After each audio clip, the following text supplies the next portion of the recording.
Salut, sunt Elias și astăzi am să vă arăt cum se face All Impossible. Boss.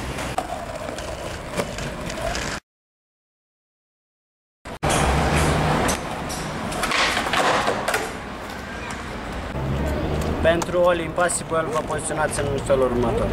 Piciorul din spate îl țineți undeva mai jos, cam ca la un 360 flip, cu degetele ieșite în afara plăcii, fie ceva de genul ăsta.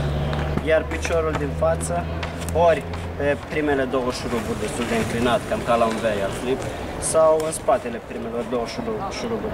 Eu personal țin așa, îmi place mai mult, îmi dau, am siguranță.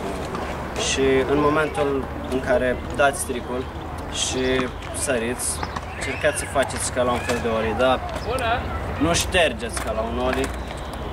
Săriți și în momentul când ați sărit, trageți placa pe sub picior și laterizați. Și cam asta este cu ce ar trebui să știți în legătură cu poziționarea picioarelor. Da, n-am.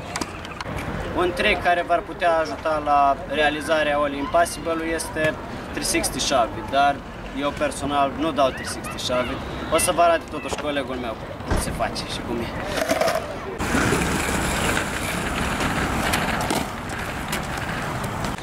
All Impossible este un trick destul de stresant, mai ales când încerci să-l dai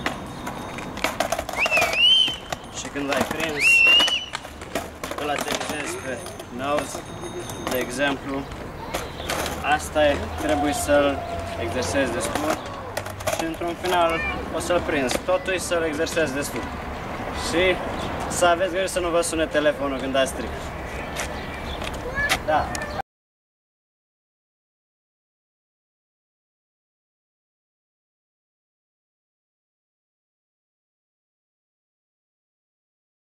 Dacă v-a plăcut video-ul, vă rugăm să dați subscribe la canal și să ne urmăriți în continuare, pentru că vom băga destule clipuri noi, deci urmăriți-ne în continuare. Hai, v-am lăsat.